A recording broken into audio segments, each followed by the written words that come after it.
Alrighty everyone, welcome back. Tomorrow is the day. It is going to be Star Wars Day, aka May the 4th be with you all. There's a lot of things happening behind closed doors over at Disney and Lucasfilm that I think a lot of fans really need to be excited about. I think that when we look at shows out there like Ahsoka, given that it was all written by Dave Filoni and how Kathleen Kennedy had zero involvement in this, it's why I'm really giving this show a hard chance to really watch how well it's going to be done. And even, by the way, Ray Stevenson, who portrays Baylan Skoll in this show, has said remarkable things about the lightsaber duels and how it's going to have a lot of twists and turns in this show. So there's a lot coming for this, overall show that's going to feel like a movie, essentially. This is Mike Zero. Subscribe if you're new and like this video to see future Star Wars updates. I'm also on Twitter at Mike01. I thank you also very much for the great and kind support, and let's get right into the subject for today. Now, we're going to be focusing on two major things that are going on for Star Wars, so stay tuned. But the first thing being of which has a lot to do with Disney's ambitions for a specific project that has been in early development for quite a long time now, that's going to be officially announced at this year's D23 event, which, by the way, guys, that takes place during September of this year. We got a number of months to go until we will be getting D23, which is going to be very show-focused instead of movie-focused. It's going to have some movie announcements, but it's mainly going to be about the shows. Now, right now, John and Dave are already beginning to prepare themselves for their new Star Wars movie that's already coming together. However, currently Disney executives are already prepared to make some film announcements by this September as well. One of which is an Old Republic-centered film that will be the gateway to a new trilogy that Disney is in the talks of obtaining Keanu Reeves. However, the most recent update is that since John and Dave will be involved as co-writers for the Old Republic film, they have been rethinking their strategy as to who to cast Keanu as. Currently, the plan is to cast him as Darth Vitiate. However, John and Dave are now reportedly open to fulfilling a fan cast of marking him as Darth Revan in the upcoming Old Republic movie, since the first film will be tapping into his origin story. Now, I don't know if you guys knew this, but John and Dave love to fulfill fan casts, and what I mean by that is where you have a large portion of the community asking for a specific actor or actress to be cast as a specific character.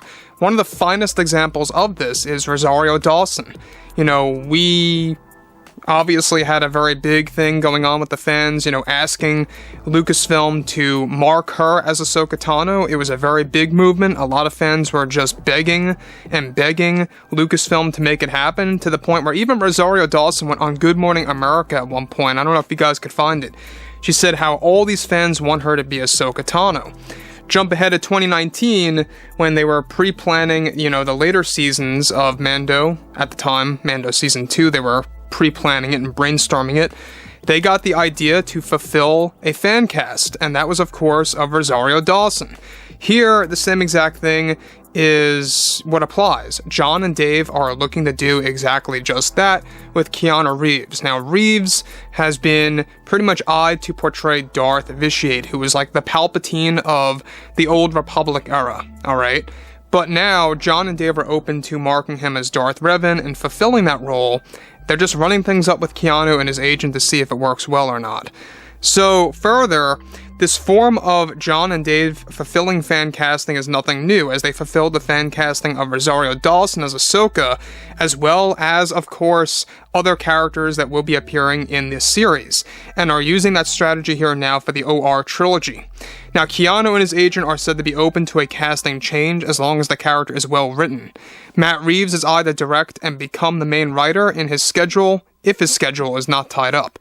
Now, separate from all of this, for The Mandalorian Season 4 specifically, actor Graham Hamilton will be portraying the role of Mark Hamill again, in what is so far described as 3 important scenes that will use ILM's revolutionary technology that surpasses deepfake. One of the scenes is set to actually have Luke have a full-on reunion with his father as Force Ghost Anakin Skywalker.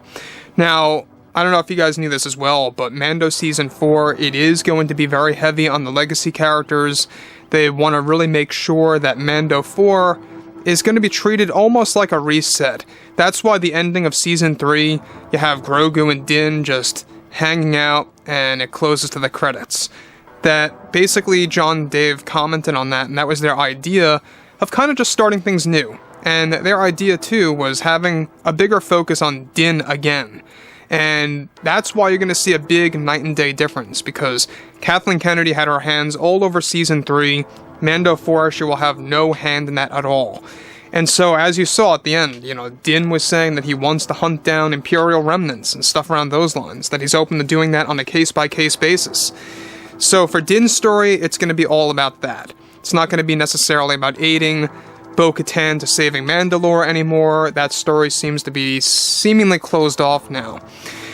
On to the next thing here is that Hayden and Graham Hamilton have already met up with each, as well as Mark Hamill, who will be doing some fill-in shots with heavy dialogue, where Hamill's face will be used for more distant shots that will be drastically de-aged. Meanwhile, Hamilton's shots are going to be more close-up than normal.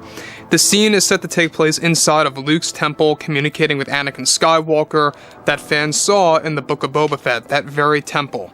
So, what's interesting about this, alright, between the whole Keanu Reeves situation and Graham Hamilton were coming back for Mando 4, you guys may have no idea who I'm talking about, but Graham Hamilton is the guy that made the deepfake tech possible in the Book of Boba Fett. Alright, so that's very, reassuring. The fact that they are getting him back. I think he was a great stand-in. And you know what? I always like to bring this up.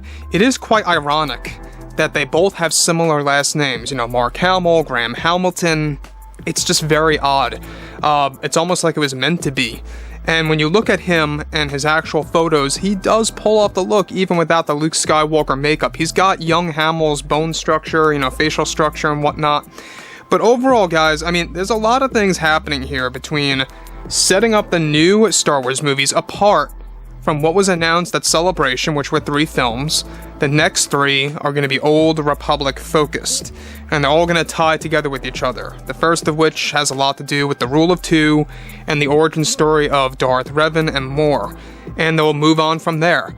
So like I said before, John and Dave, they are keyed in as co-writers already, and they are looking to get Matt Reeves as the director and the main writer. It's all dependent though on the development of the Batman 2, which by the way comes out in 2025, so he's going to be very busy throughout 2024. So we'll have to wait and see exactly what happens with Matt Reeves. Worst comes to worst, they get somebody else. But it makes sense why they would want Reeves, because that's a very dark and gritty style that they're aiming for with the Old Republic, and that's why they want Reeves on board. It's said to be a mixture of Lord of the Rings and Star Wars. It's a very, dark, gritty style of Star Wars that they're actually aiming to do this time on the big screen. So overall, guys, I would love to hear what each and every one of you guys out there have to say about everything that's happening right now over at Lucasfilm and what eventually will come to fruition later this year when Bob Iger reveals more plans. So anyways, guys, drop a comment below, fill me in below in the comments what you all have to say about this, and I will catch you guys next time.